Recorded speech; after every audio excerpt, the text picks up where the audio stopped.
দেখছো ঋতুর মা, ঋতু যখন ওই লাল জামাটা পইরে উঠানে ঘরে, মনে হয় ঘরের মধ্যে এটা জ্যান্ত গোলাপ ফুল ফুটছে। হ্যাঁ, ঈদের সময় মাস্টার চাচার উসিলায় এইটা কিনতে পারছিলাম বইলেই তো মায়াডার মুখে এই হাসি।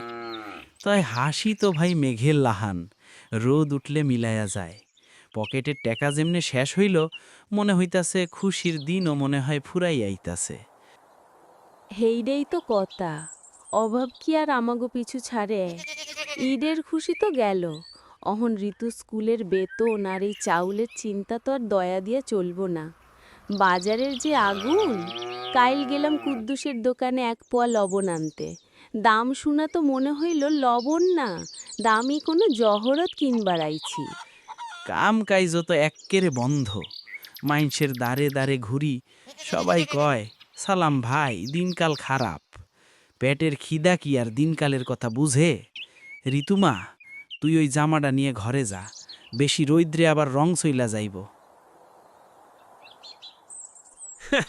মাস্টার মশাই, এই যে দেখতাছেন বাজারটা, আগে এইখানে মানুষ আসতো মন খোলা কথা কইতে, আর অহন মানুষের মন এক্কেরে পাথরের লাহান শক্ত হয়ে গেছে।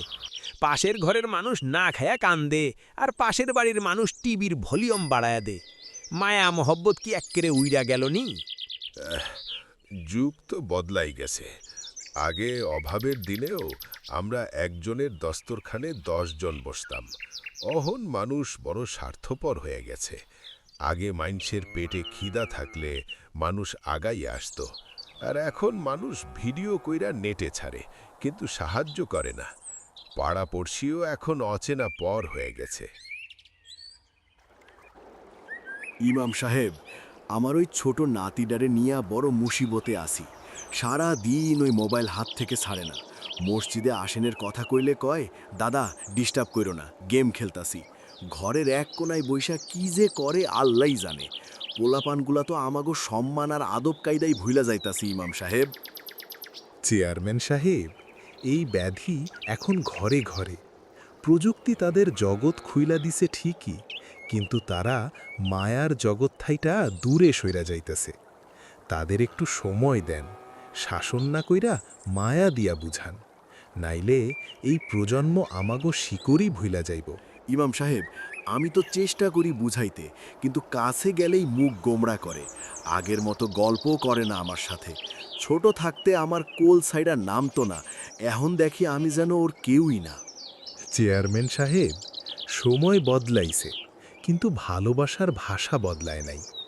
আপনি ওর কাছে যাইয়েন ওর জগৎ দিয়া।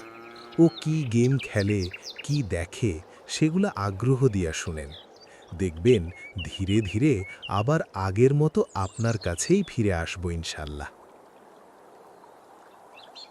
কাকা, মেম্বার চেয়ারম্যানরা খালি ভোটের সময় আমারে সালাম ভাই কইয়া ডাকতো।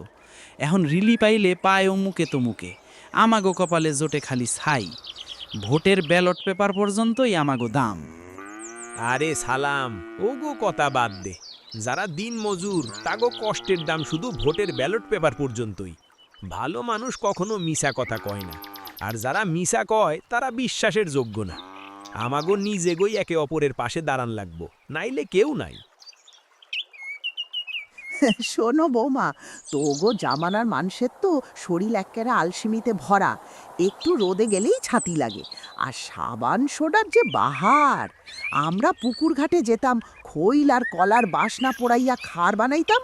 ওরে বাবা, কাপড় যেমনি পরিষ্কার হইতো তেমনি চকচক করতো।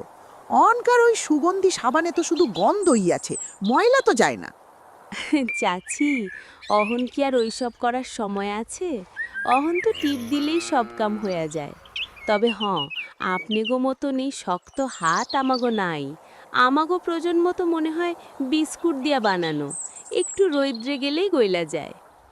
আরে বইন, বিয়ের কথার কথা চিন্তা কর। আগে কারো বাড়ি বিয়ে মানে পুরা গ্রামের উৎসব। আমরা সব বেডিরা মিলা কুলোয় ধান ঝাড়তাম, জাতায় ডাইল ভাঙতাম। পালকি আইলে পুরা পাড়া দৌড় দিত। আর অহন সব ডেকারেটরের প্লাস্টিক প্লেটের খাবার। কেউ কারোর লগে ঠিকমতো কথাও কয় না। মানুষের পেটে খিদে থাকলেও আগে মনে শান্তি আছিল। মাটির ঘরে বৃষ্টির শব্দ শুনলে মনটা জুড়াইয়া যাইত। আর অহন শান্তিটা ইটের তলে চাপা পইরা গেছে। ঠিক কইছেন চাচি, অহংকার বিয়া মানে তো সাজুগুজু আর ছবি তোলা। মায়াটা কই যেন হারায় গেছে।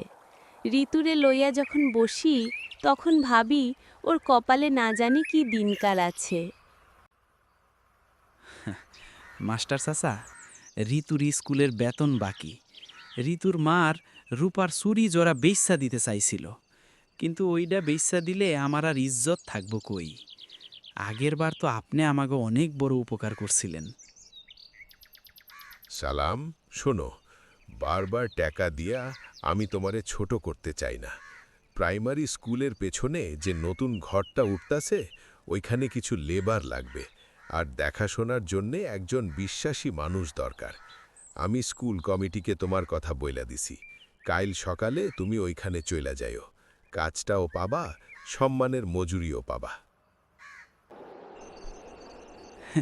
কাকা, আজকে রাইতে নদীর বাতাসটা যেন একটু বেশি ঠান্ডা লাগতেছে।